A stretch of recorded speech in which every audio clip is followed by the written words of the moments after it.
Bueno, como vamos a hablar algunas cosas de tecnología, teníamos que comenzar con alguna falla tecnológica. Yo les estaba diciendo mi profunda alegría por estar nuevamente en este ámbito después de un distanciamiento durante tanto tiempo. Y les confieso que voy a hablar con cierta cortedad, después de haber escuchado la brillante conferencia del doctor Sandoya de la semana pasada, con tanto fundamento metodológico, siendo que en mi caso yo voy a incursionar más bien como novato en un área de la cual he aprendido algo en los últimos tiempos, pero que me ha parecido muy interesante para traerlo a este ámbito, porque se ha manejado en otros ámbitos vinculados con la medicina, pero no en forma directa. Quiero agradecerle a todos ustedes, académicos, y a los invitados que he tenido el gusto de poder participar de esta gestión. Yo integro el Centro de Estudios Jurídicos y Estratégicos, que es una entidad sin fines de lucro, que es una entidad también académica, que tiene derechos sobre el software que vamos a mostrar en esta presentación, pero que yo no tengo participación económica en él, sino que solamente tengo un vínculo social y académico con la institución y con la metodología que ella utiliza. Y la aplicación de este método he tenido ocasión de aprenderla a raíz del curso de Estado Mayor en el Instituto Militar de Estudios Superiores del año pasado, justamente en la materia estrategia y justamente en un punto relacionado con la medicina. De ahí entonces el interés. Aquí tenemos alguna información respecto al Centro de Estudios Jurídicos y Estratégicos. Está el desarrollador del sistema que nos acompaña hoy, el coronel doctor Machado. El presidente del CEGE es el doctor Fraga, y quería hacer una mención especial al doctor Mario Cabrera, fallecido el año pasado y que también integraba nuestro grupo. Este centro firmó un convenio de cooperación con el Ministerio de Defensa Nacional, con el sistema de enseñanza del Ejército, que está involucrado el Instituto Militar de Estudios Superiores, y abajo pueden ver el plantel docente del CEGE, que es un plantel amplio, calificado, y que me parece que prestigia a este centro. Estamos hablando, como hoy se dijo, de un área de profundo interés en la medicina. Saber qué perspectivas tiene la medicina del futuro y poder adelantar algunas de las características de esa medicina es algo que despierta un creciente interés, incluso en nuestra academia, como dijo hace un rato el presidente. La medicina del futuro es el tema central del año en vigencia y va a motivar esa reunión de fin de año. Y hay un trabajo que es el que se menciona ahí, cómo imaginan los médicos la medicina del futuro, a propósito de una encuesta realizada entre ellos, donde se plantea que la resolución definitiva del SIDA, la genetización de la práctica médica, nuevas enfermedades infecciosas, como tuvimos ocasión de vivir, las enfermedades ambientales, psiquiátricas, de la pobreza y el deterioro de la relación médico-paciente, parece que fueran tópicos de importancia en lo que tiene que ver con el futuro de la medicina. Por supuesto que no estamos hablando de esto, no estamos hablando de esoterismo, ni de adivinanzas, ni de astrología, ni de ninguna cosa que no tenga un fundamento científico. La estrategia es una disciplina que tiene su aplicación clara en el ámbito militar, donde, como ciencia y como arte, trata de preparar y emplear los recursos para la obtención de un objetivo. Ahora, la estrategia se podría decir que es una hermana vecina de la prospectiva, que estudia las causas técnicas, científicas, económicas, sociales y de variado tipo que pueden condicionar determinados aspectos que ocurran más adelante y que permite de algún modo preverlas y sobre todo tomar decisiones que puedan influir en esas posibles evoluciones de lo que ocurre. Son un conjunto de análisis y estudios que permiten explorar o predecir, entre comillas, el futuro en una determinada materia. Se ha dicho, y se toma como un aforismo metafórico, que se trata de ver lejos, a largo plazo, con amplitud, integral, holísticamente, con profundidad, de un modo científico y con creatividad. Pero entonces el vínculo entre ambas disciplinas, lo que podríamos llamar la estrategia prospectiva, podría ser una disciplina que combine las virtudes metodológicas de ambas disciplinas originarias, un análisis y el estudio para explorar y estimar el futuro de una determinada materia, en este caso la medicina o aspectos de la medicina, a los efectos de prever situaciones derivadas de diferentes influencias, que son las que se estudian, y poder prepararse y organizar y aplicar los recursos de manera de que esas cosas ocurran en una manera acorde a nuestros objetivos.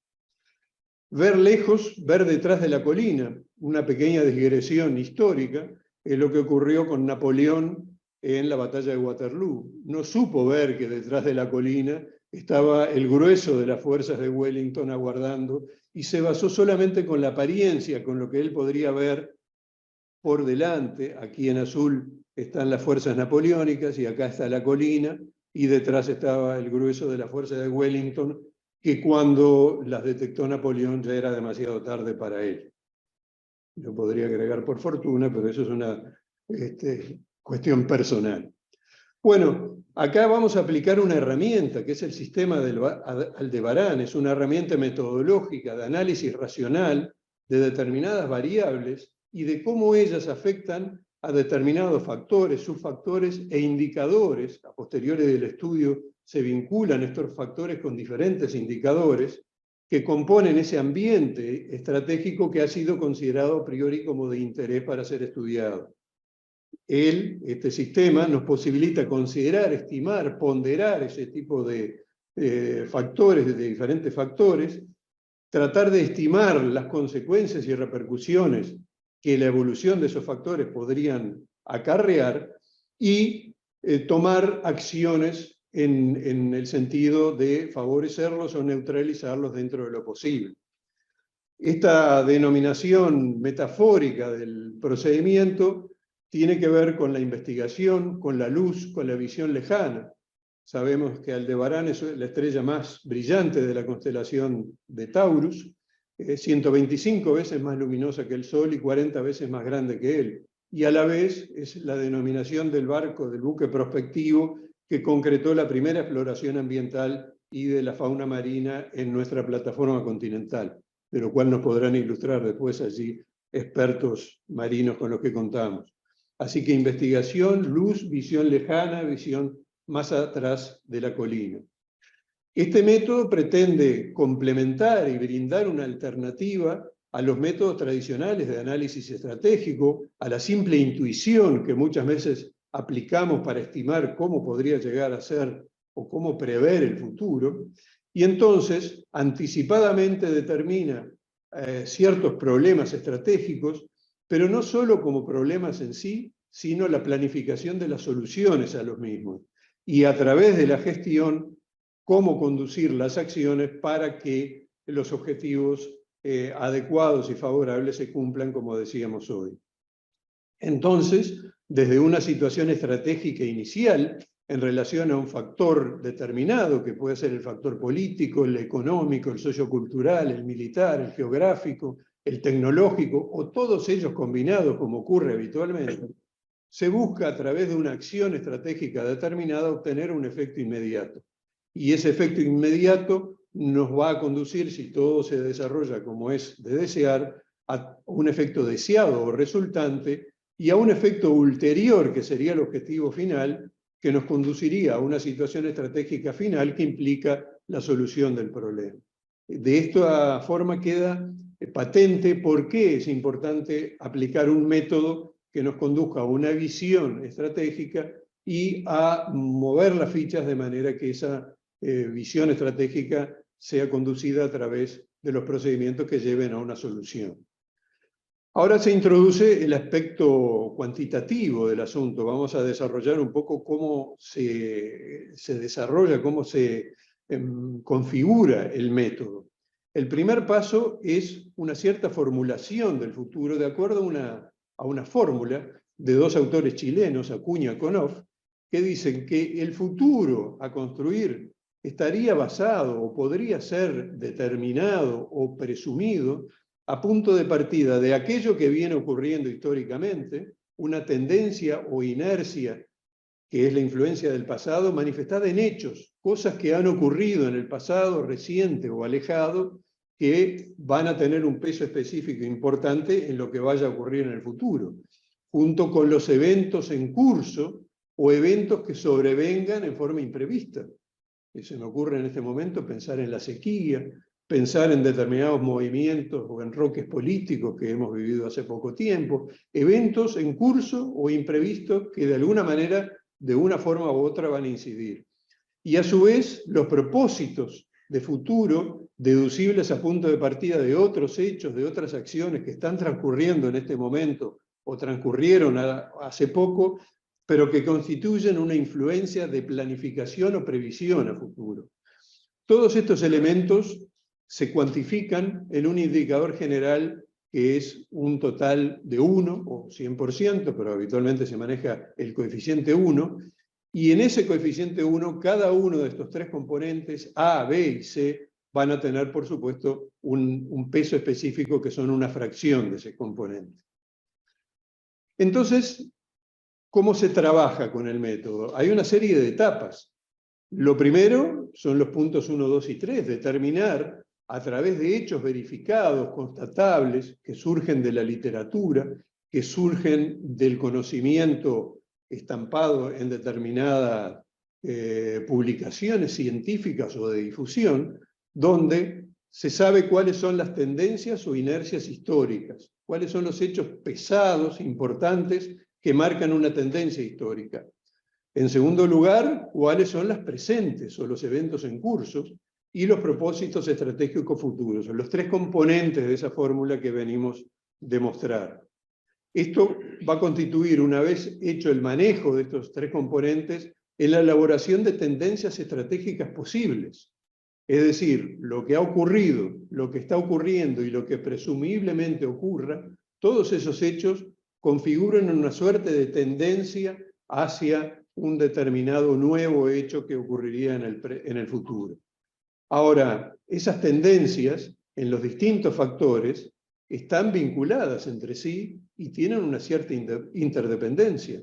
Un hecho determinado no puede considerarse en forma aislada, sino que va a estar relacionado interdependientemente con otros. Para poder valorar el peso específico de esta interdependencia es donde entra a jugar la valoración a través de expertos, a través de lo que aquí conocemos en este método Aldebarán como el método Delfos, donde se somete esta serie de hechos a la valoración de una serie de expertos. Como los expertos suelen ser muchos y de distintas disciplinas, es necesario la introducción para el manejo de tanta información del software que vamos a ver después. La participación de los expertos a través del método Delfos transforma esas tendencias posibles en tendencias probables. Son los expertos los que le van a asignar un peso específico de probabilidad. Y luego de culminada esta etapa, se puede conducir el proceso de manera de determinar esas tendencias estratégicas probables, cómo van a incidir en otros factores que generen impactos estratégicos cruzados. Todo esto lo vamos a ver un poco más en detalle. Este término Delfos surge de la predicción y este vínculo metafórico con el oráculo. Entonces, para verlo en un solo esquema, las tendencias históricas, los eventos en curso y los propósitos futuros delimitan las tendencias estratégicas posibles, que son calificadas, de acuerdo a Acuña y Konoff, en ese global de un peso de indicador 1. Cada una de estas tendencias estratégicas puede incidir sobre otras que se estén estudiando en ese momento. De ahí la matriz de interdependencia.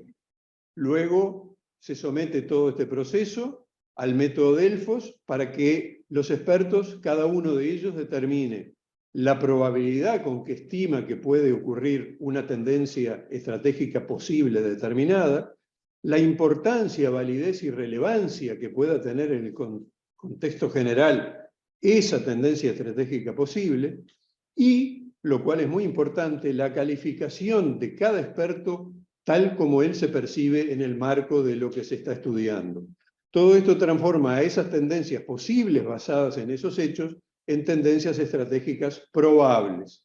y a posteriori de esas tendencias estratégicas probables, se ve cómo podría incidir cada una de ellas en diversos indicadores. Esto lo vamos a ver en detalle. Todo esto luce, por supuesto, muy complejo en cuanto a la posibilidad de abarcarlo en forma manual. De ahí la necesidad para manejar la complejidad de contar con un software que resulta imprescindible para el manejo de grandes números. Yo especulo con el hecho de que tal vez en escala menor este software no fuera absolutamente necesario para el manejo de los conceptos cuando se utilizan menos datos, o sea, hechos portadores de futuro, ya sea del pasado, del presente o del futuro, o participan menos expertos. De cualquier manera, me parece que todo este razonamiento es útil como para introducir una forma de razonar y de organizar el trabajo. Ya ven que estamos introduciendo en la mera especulación de la posibilidad de futuro factores cualitativos que admiten una cierta cuantificación. Naveguemos un poco entonces en el software. El software es un software anónimo, donde no considera la máquina quién está introduciendo la información. Se puede utilizar, por supuesto, a distancia. Se toman notificaciones por vía de correo electrónico. Y lo más importante es que admite el análisis de más de un proyecto en más de un perfil, y los proyectos son personalizables, adaptables. Es decir, que una vez determinado el ámbito de estudio que se desea investigar, este software se puede adaptar. Se ingresa a través de un usuario y de una clave, como ocurre siempre. Y entonces, ya de entrada, el software nos introduce en el análisis de hasta 3 tendencias estratégicas posibles. Cada una de ellas va a ser calificada según el método de Acuña y Konoff, y luego calificada según el método Delfos.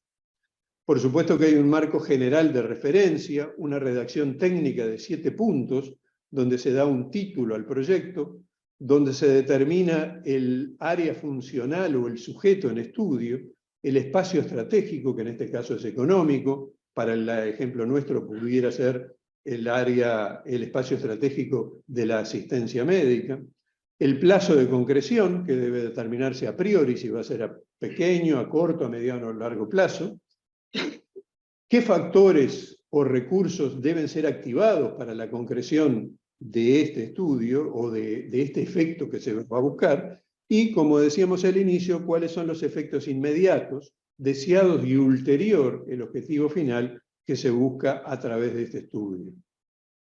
Entonces, para el manejo de las tendencias estratégicas posibles, hay un espacio limitado a 500 caracteres para introducir cuáles son los hechos relevantes de la tendencia histórica de esa posibilidad que estamos estudiando, cuáles son los eventos en curso y cuáles son los propósitos futuros.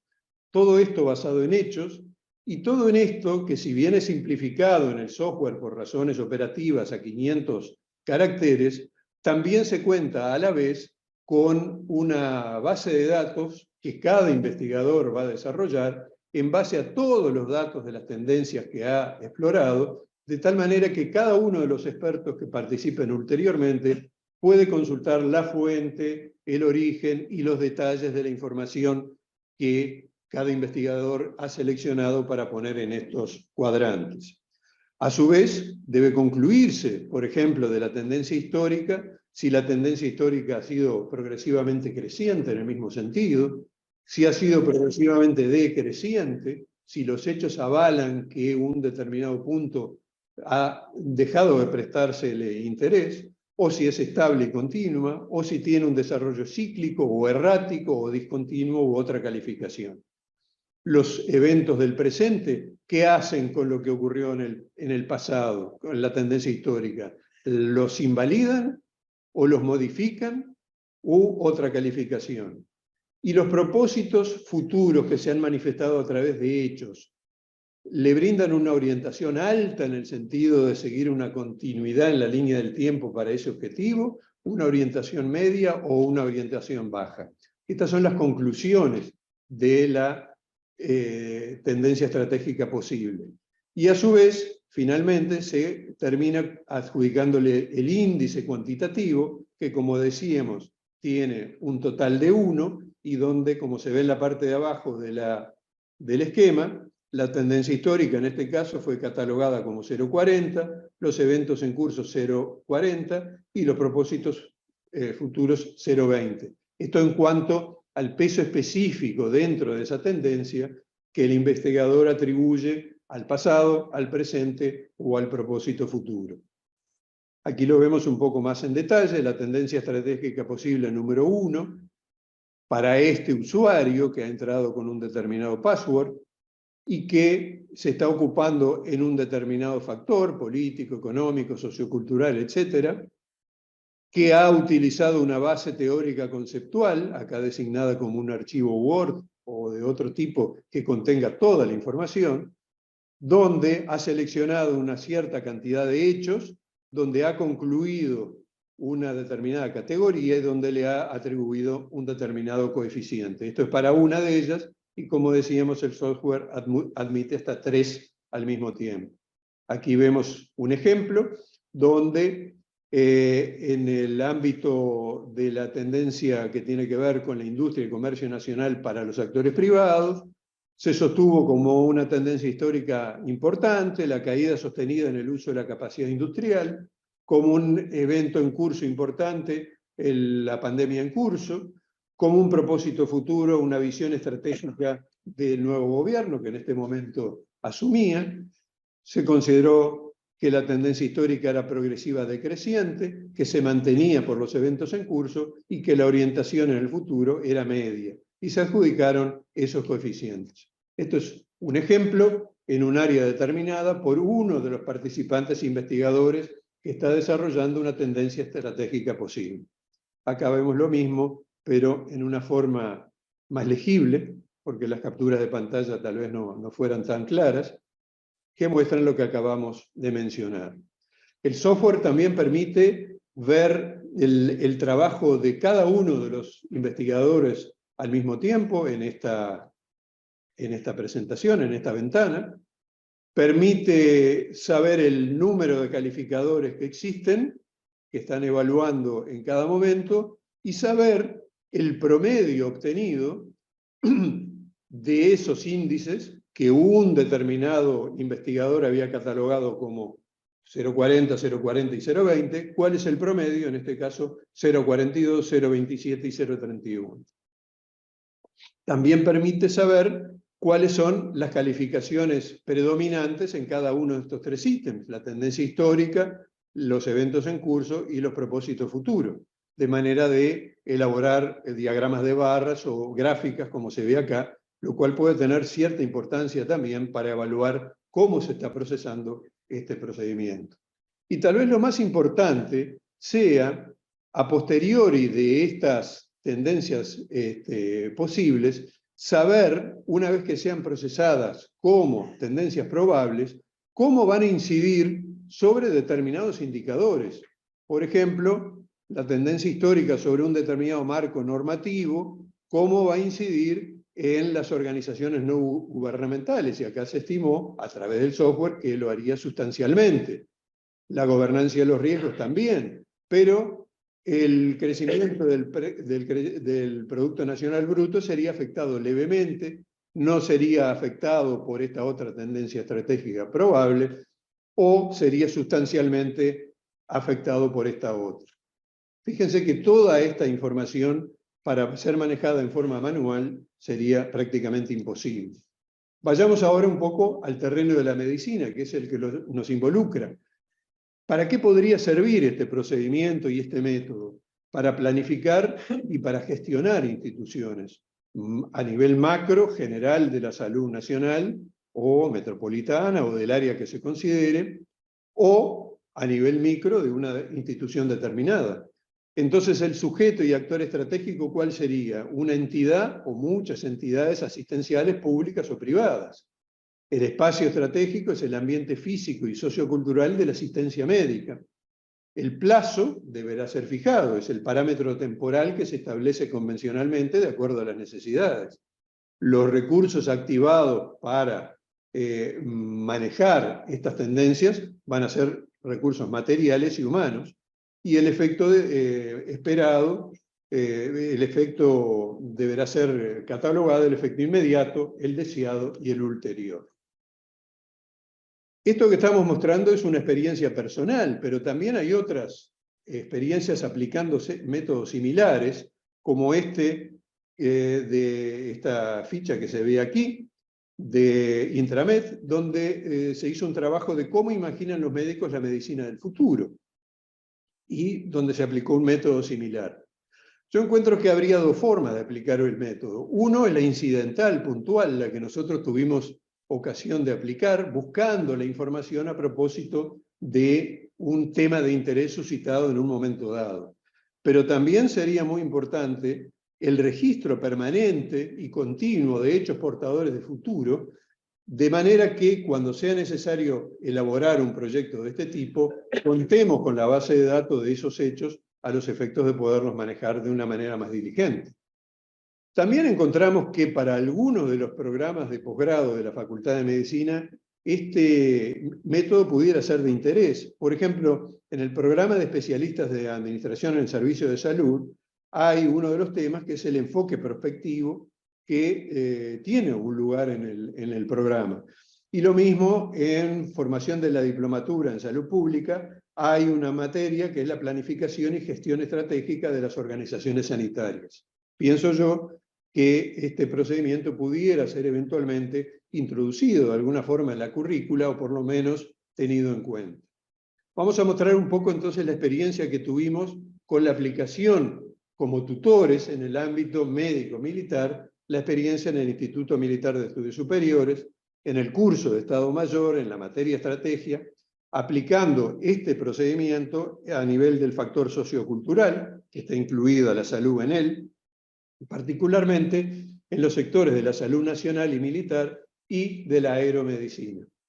Explorando o pretendiendo explorar en una etapa anterior, no llegamos a hacerlo, la posible complementación sistémica en una verdadera integración nacional. La integración de la sanidad y de la salud nacional es uno de los motivos que nos llevó a plantear esto como las hipótesis de trabajo de estos dos estudiantes que hemos tenido ocasión de tutorizar y que por el desarrollo del curso en sí no lo pudimos hacer. De manera que contamos con 2 investigadores, 4 líneas de investigación. El desarrollo de la medicina militar de urgencia y emergencia fue lo que hizo el mayor Cedrés, con vistas a, en una segunda etapa, ver cómo se podía integrar la atención de urgencias y emergencias en el ámbito civil y en el ámbito militar, que es el interés final. El otro participante, el mayor Fernández, exploró el uso de los medios aerotransportados en las situaciones de desastre, con miras a ver cómo se podrían integrar funcional y regionalmente estos distintos escalones operativos. ¿Por qué el tema del sistema y de la integración nos motiva tanto? Desde hace tiempo que nosotros insistimos, hemos insistido con mi amigo Óscar Clusé cuando estábamos en el departamento de emergencia, en cuál era nuestra concepción de sistema. Popularmente, uno habla de un sistema como una forma, una manera, un método, una estructura, el sistema en que se hace determinada cosa para cumplir con un determinado objetivo. Y parecería que ese fue el concepto que se asumió en relación al Sistema Nacional Integrado de Salud, porque el objetivo era la distribución de los recursos en salud y se buscó una forma, manera o método de hacer más eficiente esa distribución de recursos, pero a través de una estructura de componentes independientes. Nosotros concebimos un sistema con esta otra acepción, con este otro concepto, un conjunto de elementos pero interrelacionados entre sí para lograr el mismo objetivo, relacionadas entre sí que contribuyen a un determinado objeto. Y de esto hay múltiples ejemplos, desde la ingeniería, el sistema de frenos de un vehículo. ¿Qué tiene más importancia? ¿El pedal, el cilindro, el líquido de frenos o el pistón? Todos. Todos a la vez son imprescindibles. Lo mismo que en nuestro sistema circulatorio es tan importante la aorta como el corazón, como el conjunto de los capilares. El principal objetivo de un sistema de salud es lograr una buena medicina. Y una de las principales condiciones, si no la más importante, para un eficiente sistema de salud es la integración de los recursos, que implica la no multiplicación de los esfuerzos. Hablando con el académico Carriquiri a propósito de otro tema, él mencionaba que, bueno, que el sistema de salud implicaría la cooperación, la complementación, la integración. Pero ¿cómo podemos compatibilizar estos tres elementos indispensables con la competencia que ocurre actualmente entre los distintos prestadores? Ese es un punto que es una suerte de oxímoron antropológico estructural. Precisamos complementación, ahora lo estamos viendo con otros temas, como el tema del agua, las diferentes crisis. Es bien notorio que ante diferentes crisis es necesaria la cooperación, la complementación y la integración. Sin embargo, seguimos viendo estructuras y elementos aislados que actúan cada uno por su lado.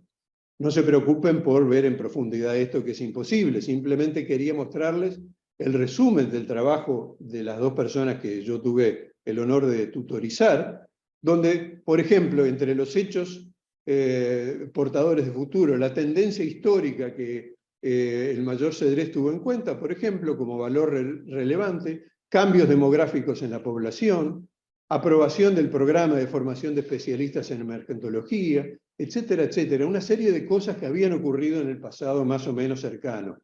¿Qué eventos en curso había? Bueno, había ahora sí un plan de estudios de especialización en emergentología. ¿Qué propósitos estratégicos se podrían plantear? Bueno, responder a la realidad nacional y de la salud nacional y militar. Se concluyó que la evolución de estas tendencias históricas era progresiva creciente, que los hechos en curso confirmaban la tendencia histórica, pero que el futuro en cuanto a concreción de esa tendencia histórica tenía una orientación media. Por lo cual se valoró como de más peso lo que ya había ocurrido en el pasado, 0,4, la tendencia histórica de los eventos en curso se consideró con un poco menor y la orientación final de lo que podía eventualmente ocurrir un poco menor. Los recursos activados para lograr un efecto inmediato, en este caso el aumento de las acciones de enseñanza y asistencia de urgencia y de emergencia, en fin, todo esto es un proceso que no es simple, sino que contiene una conceptualidad muy importante, el efecto deseado y el ulterior. Luego, a través del método Delfos, estas tendencias históricas posibles se transformaron en probables. El participante le adjudicó una probabilidad de ocurrencia a la hipótesis, al eje temático, al desarrollo de la medicina militar de urgencia y de emergencia, una probabilidad de 60%. El contexto general de los otros expertos le dieron un 49,2%. La relevancia, el participante se la dio de 7 en 10, los otros de 6 en 10, y el nivel de conocimiento de los participantes, el participante tutorizado se adjudicó un índice de 5 en 10 y los demás participantes de 3,6 en 10. Vale la pena aclarar que, por supuesto, los participantes no eran expertos en medicina ni eran expertos en la administración ni en la gestión médica, pero esto fue un ejercicio de aplicación del método. La etapa final es cruzar entonces esos tendencias estratégicas probables con distintos indicadores. Por ejemplo, a las Fuerzas Armadas le importa mucho saber cómo la salud militar podría incidir en la capacidad operacional de las Fuerzas Armadas en tiempo de paz. Y bueno, se concluyó que podía afectar medianamente en forma positiva, porque la asistencia médica de las fuerzas operativas o en las misiones de paz es un eslabón muy importante y que cuanto mejor se desarrolle, mejor va a ser. A su vez, la capacidad presupuestal a corto y mediano plazo para atender los recursos financieros de las Fuerzas Armadas. Bueno, ahí se consideró que iba a afectar levemente negativo, porque todo aquello que beneficie el sector médico va a restar recursos a otros sectores operativos. Acá está el otro ejercicio hecho por el otro participante. Los datos son más o menos los mismos, solamente que expuestos con un formato diferente. Esto surge de las presentaciones finales que hicieron ellos y que los acreditó, en el caso del primer participante como licenciado en ciencias militares, y el otro calificó para el curso.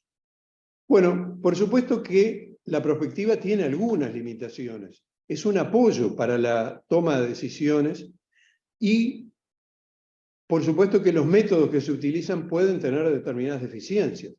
Lo primero es la fuente de hechos en la que nos basamos. Tiene que ser lo más fidedigno y lo más constatable posible. Eso tiene que ser, por supuesto, lo más evidente o basado en evidencia que sea posible.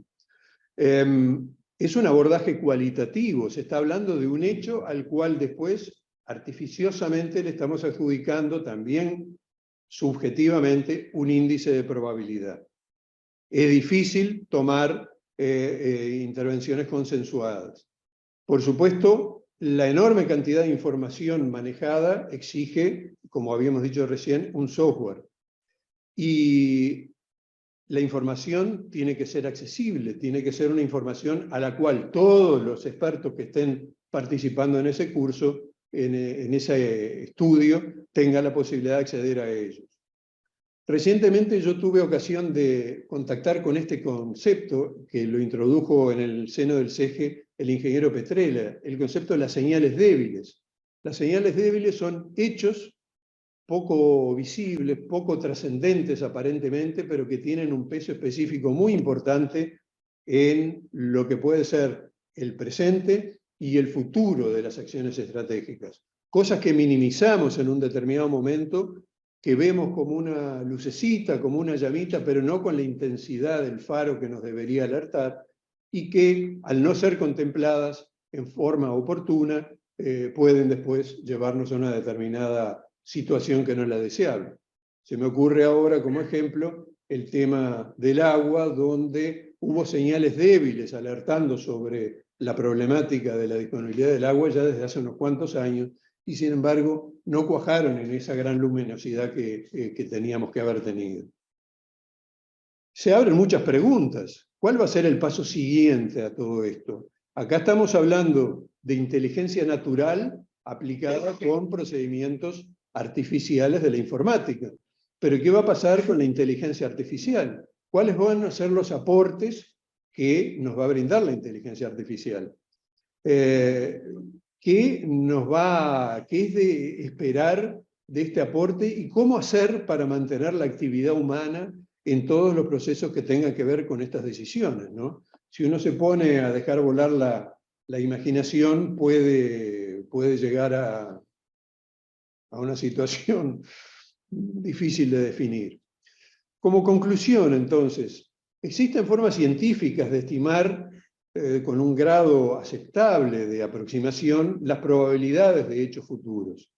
Estas formas, según mi planteo y según mi hipótesis, podrían tener aplicabilidad en medicina. Y esta aplicación podría mejorar la planificación y la ulterior gestión en medicina, teniendo en cuenta una base científica más firme de aquellas cosas que nosotros presumimos que puedan ocurrir en base a nuestras acciones del presente y a lo que ha ocurrido antes. En el ejemplo en concreto, la valoración de un grupo de estudio amateur, si se quiere, en estos temas, en relación al desarrollo de la medicina militar de urgencia y emergencia y a la integración, que no se llegó a explorar del todo, no luce favorable en el momento actual. La valoración general a través del Delfos de la situación hizo concluir al grupo que parecería que esta medicina no se va a desarrollar próximamente en los niveles que sería de desear. Es necesario, por lo tanto, instrumentar caminos que permitan mejorar el desarrollo de la medicina como tal y la integración de los distintos eslabones de respuesta en medicina. Lo dejo con estos dos pensamientos, uno del brillante filósofo Woody Allen y otra reflexión que tiene que ver con la ciencia y que me parece que se puede concluir de lo que acabamos de hablar. Muchas gracias.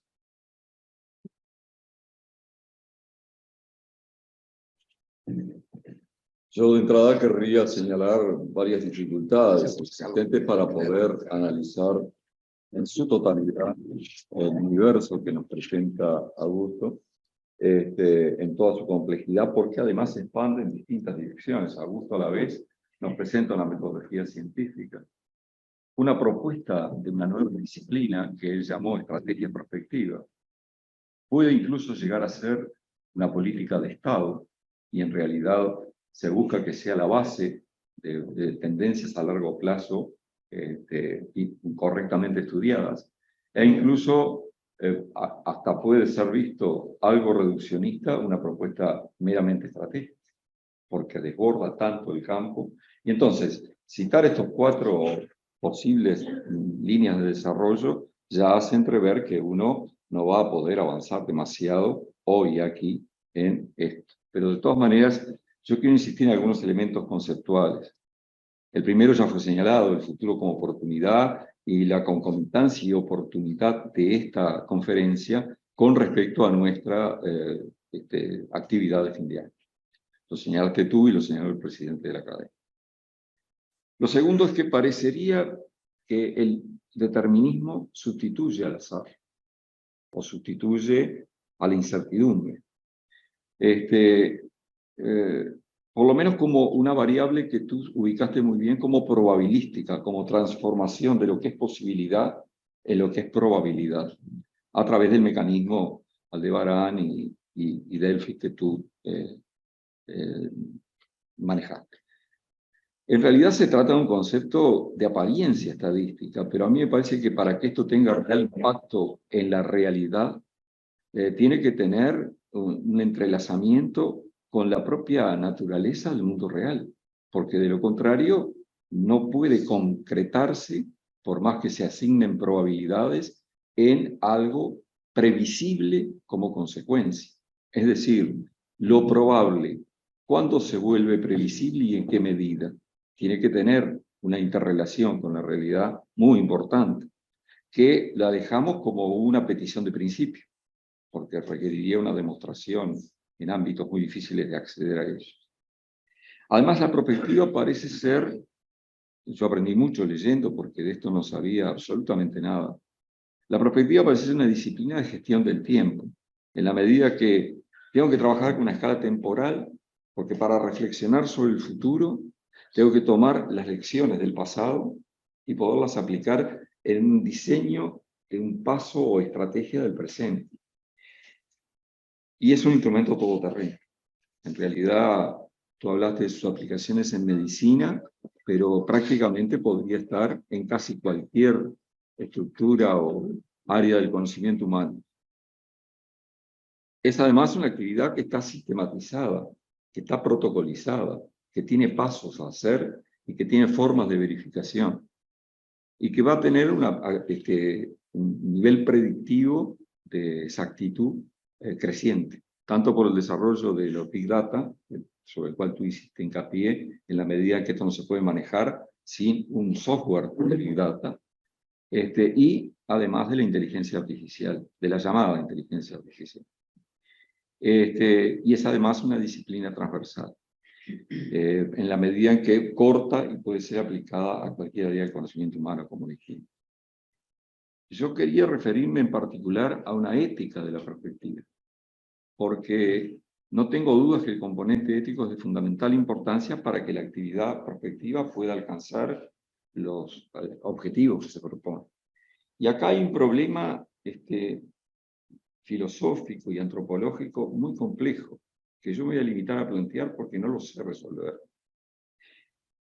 Si yo voy a pensar el futuro, voy a tratar de pensar el futuro como debe ser, porque en definitiva la ética se proyecta a lo que debe ser, partiendo de un diagnóstico de lo que es y proponiéndose algunos cambios basados en determinados fundamentos. Entonces, si puedo elegir qué futuro, voy a tratar de elegir el futuro del deber ser. Y entonces tengo que avanzar en cuanto a en qué lo voy a centrar. Y a mí me parece que, y acá estoy eligiendo, acá esto se separa un poco, no es caer en lo ideológico, sino caer en alguna concepción que permita dotar de vida ética a todo este planteo. Y me parece que acá tiene que estar centrada una ética del cuidado del otro, que es el semejante, porque en definitiva, ¿cómo pensamos el bien común si no pensamos en el otro? Entonces, esa ética que, como mera ilustración, fue siempre la ética de enfermería y fue tremendamente importante durante la pandemia, donde no había que dejar abandonado a los mayores o a los más vulnerables, que demostró su enorme potencial. Nosotros en la parte de medicina centrada en la persona cimentamos nuestras acciones en esa reflexión ética. Pero alguien podría venir y decir, yo creo que acá podría utilizarse una ética que maximice los logros materiales en una determinada dirección y serían resultados completamente diferentes, incluso conflictivos. Por lo tanto, esta definición debe hacerse por parte de las fuerzas que están llevando a cabo esto. Pero está claro que el bien común no se beneficia de una ética utilitarista. Entonces, me parece que la generación de alternativas viables para el bien común y la toma de decisiones respecto a esas posibilidades es donde hay que orientar las reflexiones sobre valores, sobre principios, sobre responsabilidades, que son la médula de la actividad ética. A mí me parece que bajo la consigna de humanizar nuestro mundo, en todos lados que llegamos, este tema de la humanización, o lo contrario, de la deshumanización que tanto se ha citado como una tendencia creciente y difícil de contrarrestar de nuestra propia medicina, es muy importante. Entonces, yo establecía una serie de componentes. Me parece que incorporar la dimensión ética toda vez que se analicen impactos y consecuencias de las acciones, la ética debe preceder al análisis de los problemas del futuro. Tiene que estar como un background, una pantalla de fondo. Fomentar la participación activa y democrática de actores sociales. El futuro debe ser siempre resultado de una construcción social. Ustedes están trabajando como equipo y se tiene que partir acá de fuertes relaciones de equipo y de varios equipos, dada la complejidad del tema. Fortalecer la capacidad de aprendizaje y adaptación. En el largo periodo de miles de años que convivimos con los neandertales, no sobrevivimos nosotros y murieron ellos porque nosotros los liquidáramos físicamente. Nuestra especie mostró ser mucho más adaptable a los cambios que se venían procesando, porque el neandertal había arrancado ya con una adaptación al frío, entre otras cosas, muy superior a la nuestra. Sin embargo, cuando los cambios se empezaron a procesar en el clima, en la especie sapiens se adaptó mucho mejor. Así que la adaptabilidad es un rasgo de la especie que acá se tiene que poner de manifiesto, porque es la adaptabilidad de condiciones cambiantes cuando tenemos perspectivas de futuro de alguna forma diseñadas. Promover la cooperación y el respeto por las diversidades, no solo para que se escuche la voz de las minorías, sino para que se estimule pensar primero en el semejante. Y desarrollar una visión crítica, creativa, que cuestione los paradigmas dominantes, me parece que es importante, porque lo único constante, se ha dicho, en cualquier empresa humana debe ser el cambio. Entonces, a mí me gustaría todo esto que de alguna manera tenga una reflexión en esta vertiente humanista para ver qué se hace después con toda la metodología prospectiva. Y como muchos de ustedes les pasa, yo a veces juego, o creo que hago algo serio, con ChatGPT. Y a ChatGPT uno no tiene que consultarlo como se consulta a Google, porque se limitaría a bajar con una base de datos muchísimo mayor, varios órdenes superior a Google, se limitaría a bajar resultados y bibliografía. A ChatGPT hay que apretarlo, entre comillas, como para que sea capaz, con la miríada de datos de que dispone, de realizar reflexiones con cierto grado, está mal usarlo para esta aplicación, pero de creatividad, de algo nuevo, de algo diferente a lo ya escrito. Cuando uno coloca al ChatGPT en esas circunstancias, la consecuencia es que el sistema se escapa. Yo voy a leer textualmente lo que me contestó a mí ChatGPT cuando yo pretendí abrir esto hacia la filosofía, hacia la ética, hacia la antropología, y también hacia la propia epistemología. Y ChatGPT me contestó esto: no creo que pueda realizar un conjunto de reflexiones filosóficas sistematizadas sobre la perspectiva sin tener un conocimiento profundo y actualizado de la teoría y la práctica de la misma. Lo de actualizado es porque ChatGPT hasta hace poco tenía datos del 2021 y ahí paraba. De todas maneras, tengo la impresión de que aunque hubiera tenido datos hasta el momento presente, no hubiera variado esta respuesta. Y agrega esto que me va a dar un enorme placer leerlo. Además, la filosofía, dice, es una actividad humana que implica el uso de la razón, la creatividad, el juicio y la valoración ética, que son capacidades que yo no poseo en tanto sistema artificial. Quería señalarlo porque se habla mucho de la inteligencia artificial y su cooperación acá. No tenemos todavía, me da la impresión, hay gente que sabe mucho más que yo de esto y me lo puede controvertir, pero no tenemos todavía una real inteligencia artificial. Sin embargo, no podemos pedirle, en el estado actual del desarrollo de los sistemas, no podemos pedirle a la inteligencia artificial que en estos campos filosóficos, éticos, antropológicos, etcétera, realice contribuciones sustantivas. Podrá recopilar de una manera muy superior a lo anterior lo existente. Y yo quería, para finalizar, en el comienzo de la actividad prospectiva, me parece que sería sabio y oportuno recordar que el oráculo de Delfos, que tú citaste, y que vivió o persistió más de 1000 años, siempre tenía en su frontispicio un cartel que decía que antes de aventurarte en las empresas del futuro, te conocieras mejor a vos mismo. Y yo tengo, para mí, y creo que no estoy solo, debe estar muy compartido, que la humanidad, no quiero hablar de la experiencia de cada uno, sino de la humanidad. Y creo que la humanidad se embarca en la perspectiva sin tener para nada un conocimiento profundo de sí mismo, como lo demuestran los últimos años de este desolado siglo. Desolado digo porque este es un siglo donde lo que más sentimos todos los días, todos, es la carencia de valores. Entonces, debe desarrollarse esto, sin duda, pero otra vez más estamos solos frente al futuro y la inteligencia artificial nos va a dar por ahora una ayuda totalmente de acarreadora de información. Y como dice el viejo proverbio, estamos llenos de información, pero sedientos de conocimiento. Bueno, en primer lugar agradezco a la academia y muy especialmente a mi amigo Augusto Müller, al académico Müller, por la invitación a comentar este tema que si lo conozco de nombre es mucho, porque no tengo ninguna experiencia en el tema y me he tenido que poner a estudiar el abundante material que me envió generosamente Augusto.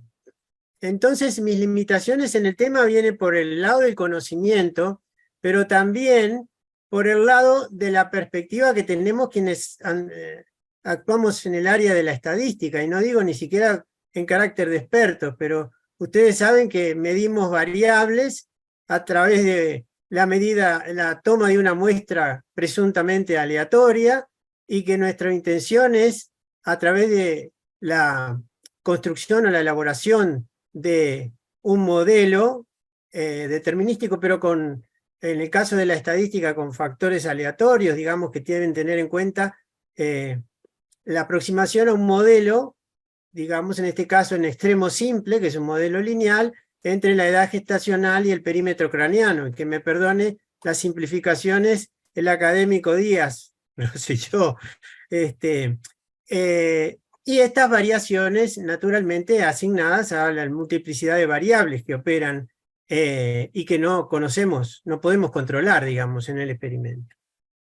Así, nuestra intención es simplemente conocer, dado un cierto valor de edad gestacional, cuál debería ser, en promedio, el perímetro craneano como valor esperado, y establecer condiciones o límites de normalidad, etc. Fíjense que de estas condiciones en extremos sencillas que yo planteo, pero que pueden ser muy complejas, teniendo en cuenta múltiples variables, técnicas estadísticas de distinta naturaleza, en fin, esta es la manera de pensar, incluso en series de tiempo. En series de tiempo donde uno proyecta en base a modelos ajustados a series de tiempo. En el caso de la prospectiva, el asunto parte al revés. Si bien se tienen en cuenta tendencias históricas como uno de los factores, la cosa es definir escenarios y actuar en el presente en base a las predicciones de esos escenarios posibles. De manera que ahí hay una gran diferencia en la manera de pensar, y por eso es que a mí me cuesta mucho. La otra cosa es que ya lo mencionó Augusto y también Oscar, es que la inquietud que nos da la asignación de estos valores acá, en primer lugar del modelo entero, ¿no? Porque acá hay que, digamos, para una persona que establece un modelo matemático, faltan definir algunas cosas, pero detengámonos simplemente en la asignación de estas probabilidades, como decía Oscar, ¿verdad? En base a opiniones.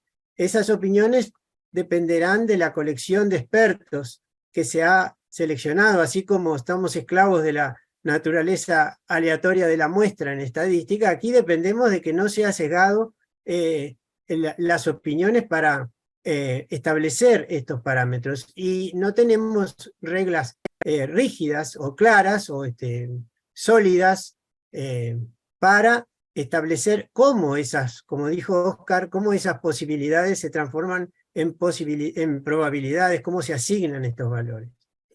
Por último, en suma, este es un punto, es una inquietud, pero por último yo resaltaría, mi intención central en este comentario es resaltar el valor que tiene este punto, que es el evento o acontecimiento inesperado.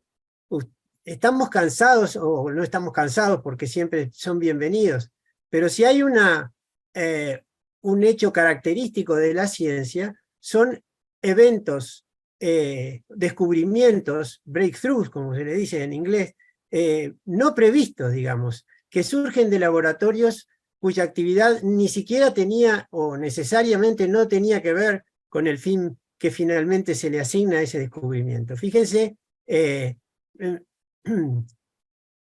este asunto y voy a poner dos ejemplos, podría poner infinidad de ejemplos y voy a ser muy breve en honor al tiempo que tenemos, pero fíjense, ¿quién pensaba? No hace 20, hace 15 años, hace 10 años, que el ADN se iba a poder editar, que se iba a poder cortar y pegar y reconstruir ADN en el laboratorio, y de una manera relativamente sencilla, y yo diría peligrosamente sensible si atendemos a los fundamentos éticos que remarcaba Oscar, ¿verdad? Esto impone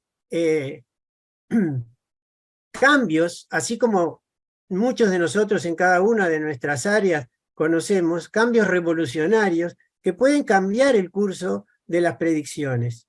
Y no solo cambiar el curso de las predicciones, pueden cambiar el tiempo de llegada a las predicciones. Fíjense la transición entre el Internet 2 y el Internet y el World Wide Web, es decir, el fenómeno de la Internet como lo conocemos hoy día. En el Internet 2 solo se podían conectar computadoras entre sí, ¿verdad? Gracias a la revolucionaria incorporación del hipertexto, en honor a su inventor Tim Berners-Lee, unos veinteañeros que se pusieron a jugar con algunos algoritmos, fue posible construir el Google, digamos, motores de inferencia con el poder de Google en base a los algoritmos y las fortalezas que tiene este hipertexto, que es cliquear en una cosita que aparece azul y de inmediato ponerse en contacto no con una red de computadores o de memorias que tienen la información que se intenta buscar. De manera que mi punto aquí es el difícil control o la difícil predicción en base a la probabilidad alta que en ciencia y en otros fenómenos, tiene la aparición de revoluciones, de descubrimientos o de avances tecnológicos que cambian completamente la perspectiva y el tiempo de llegada a ciertos objetivos. Bueno, aquí está el artículo en donde Brin y Page presentan la anatomía del hipertexto y del motor de inferencia de Google en el año 98, fíjense ustedes. Una cosa que ahora nos parece natural. Efectivamente, como lo dijo Augusto y Oscar, si uno revisa en PubMed, y yo lo hice, la vigencia que tiene los métodos prospectivos, se ve un descenso en la aparición, en una búsqueda bastante poco exigente que hice en el tiempo, en las décadas, digamos, hace unas 2 décadas, un alto número de artículos donde las palabras claves como Delphi, Prospective, en fin, presentan artículos y los que se presentan hoy día, y el crecimiento de los artículos en base a la inteligencia artificial para esas cosas, ¿no? Recordando que la inteligencia artificial es todos aquellos métodos que intentan, o técnicas que intentan parecerse o imitar al comportamiento, a la manera de actuar de los humanos, ¿verdad? Y donde el machine learning, el aprendizaje supervisado o no supervisado en base a un sinnúmero de datos, es una parte de la inteligencia artificial, así como el deep learning el aprendizaje en base a redes es un subconjunto del aprendizaje automático. Pero esto es notoriamente una manera flexible y a la vez rigurosa de aproximarse a escenarios, sin perjuicio de lo cual, vean ustedes que es difícil que estas cosas tengan en cuenta esos eventos que Augusto o la metodología denomina disruptivos, y que efectivamente son disruptivos en ciencia y que son muy difíciles de prever. Por último, y para terminar, para dejar esto en términos de reflexión colectiva, digamos, la relevancia y el difícil control de estos eventos, porque además se encadenan, son avances que se van encadenando. Vean ustedes que, para poner un ejemplo, los algoritmos a través de los cuales se concibió la tomografía computada eran matemáticas que estaban en un cajón hacía mucho tiempo y que no se sabía para qué iban a servir, hasta que la tecnología, ¿verdad?, permitió crear imágenes utilizando esos algoritmos en tiempos razonablemente razonables, digamos. Y ahí se encadenan revoluciones entre la tecnología y la biología. En fin, alguna vez podemos conversar entre esas carreras que desde los años 60 venimos viendo entre la cibernética y la biología molecular o la biología en general, y ver cómo se van atando los procedimientos de desarrollo en escala increíblemente de vértigo, digamos, y que es muy difícil prever algunos acontecimientos. Por último, simplemente a modo no tanto de cómico, de carácter distensivo, pero los cómics o las películas de ciencia ficción o las novelas de ciencia ficción son experimentos de prospectiva, ¿verdad? Revisan cada uno lo que puede aparecer, algunos con un carácter de entretenimiento, como son las películas y pero fíjense que aquí en Blade Runner, que es una película de culto, una novela negra que es a la vez una hermosa película de ciencia ficción y una hermosa película, se tienen en cuenta conceptos biológicos que eran en el año 80, cuando fue hecha esta película, o 79, no recuerdo ahora en este momento, eran de última generación, como era el concepto de muerte programada, de número de Hayflick, el número de divisiones límite de los fibroblastos, en fin, incorpora una cantidad de conceptos y, digamos, de innovaciones de ingeniería genética que fueron revolucionarios en su momento, pero ninguna de ellas puede, con todo lo que se concibió, las dos pueden quedar antiguas al cabo de un poco tiempo, digamos que son experimentos prospectivos en sí laxos, y no con la metodología sistemática que presentó Augusto, pero son experimentos, y uno puede ver con estos experimentos que el futuro uno se queda corto siempre en las predicciones del futuro. Muchas gracias.